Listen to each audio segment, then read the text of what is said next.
Kita akan membahas mengenai minyak bumi.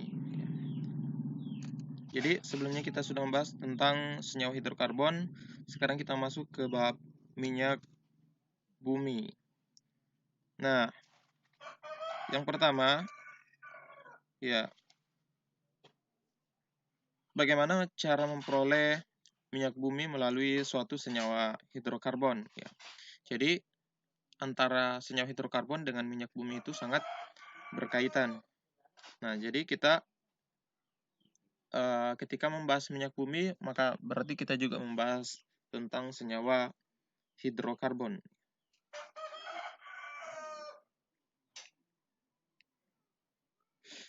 Nah, di mana senyawa hidrokarbon itu merupakan sumber bahan bakar. Jadi, senyawa hidrokarbon merupakan suatu sumber bahan bakar, di mana bahan bakar yang bisa kita manfaatkan adalah sebagai bahan bakar rumah tangga. Nah, selanjutnya adalah bisa juga sebagai bahan bakar kendaraan.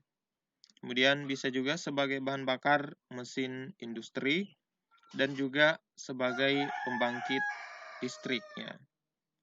Nah, senyawa hidrokarbon selain sebagai sumber bahan bakar, baik itu rumah tangga, kendaraan, mesin industri, dan pembangkit listrik, hidrokarbon juga merupakan sumber dari gas alam, minyak bumi, dan batu bara. Nah, di mana gas alam, minyak bumi, dan batu bara itu sering disebut sebagai sumber bahan bakar fosil. Ya, kenapa? Karena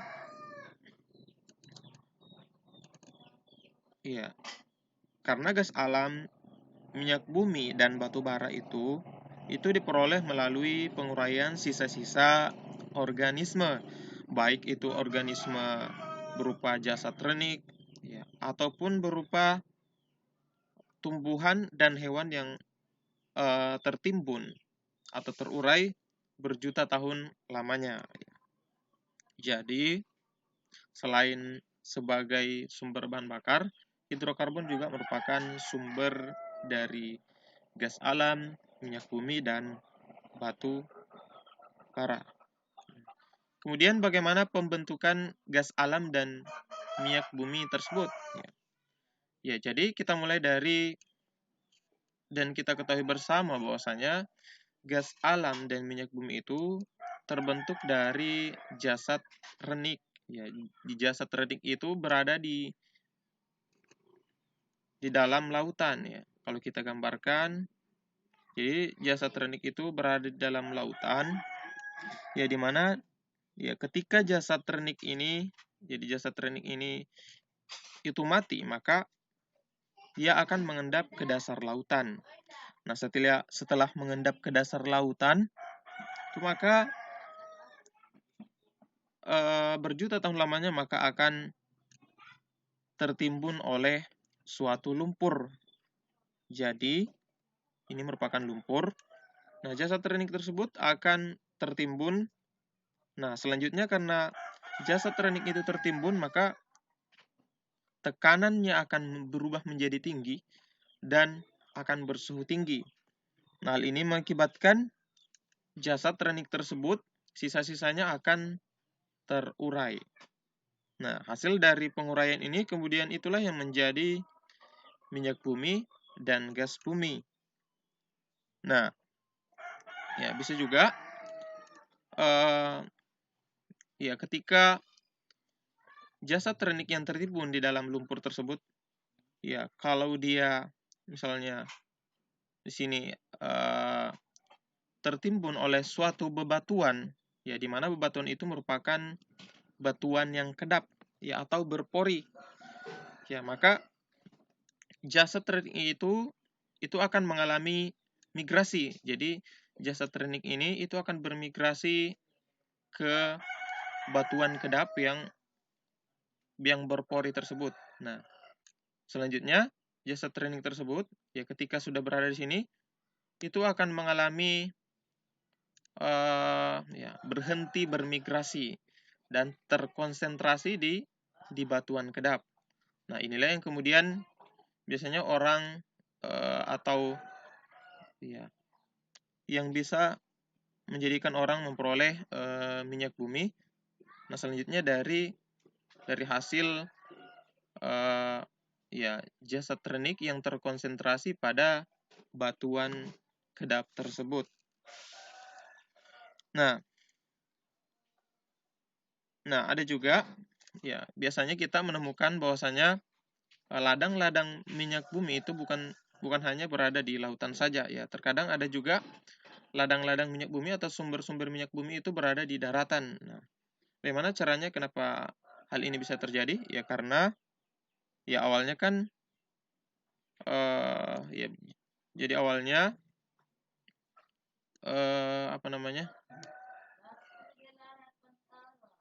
lempeng bumi itu akan bergerak ya. Jadi terjadi pergerakan lempeng bumi. Jadi awalnya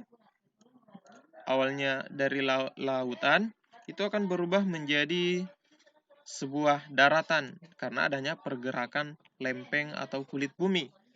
Nah, jadi sini akan berubah menjadi daratan. Nah, selanjutnya di sini akan bisa ditemukan sumber-sumber atau ladang-ladang minyak bumi dan gas alam di daratan. Nah, jadi awalnya berada di lautan. Nah, tapi karena ada pergerakan lempeng atau kulit bumi, akhirnya gas alam dan minyak bumi itu akan bisa ditemukan di daratan. Nah, bagaimana dengan proses pembentukan batu bara?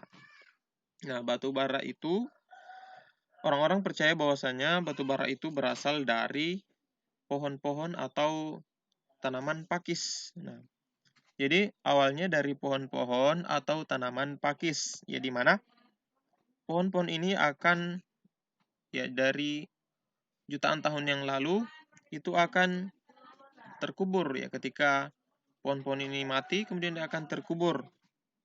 Nah, karena dia terkubur di dalam sebuah lumpur, ya maka tekanannya akan tinggi dan suhunya juga akan tinggi di bawah tanah. Nah, hal ini akan mengakibatkan pohon-pohon atau pakis-pakis yang terkubur tersebut itu akan mengalami tekanan dan suhu yang tinggi. Nah, akibatnya dia akan terurai dan menjadi batu bara. Nah, jadi itulah proses atau cerita tentang bagaimana proses pembentukan dari minyak bumi dan gas alam, dan begitu juga dengan batu bara.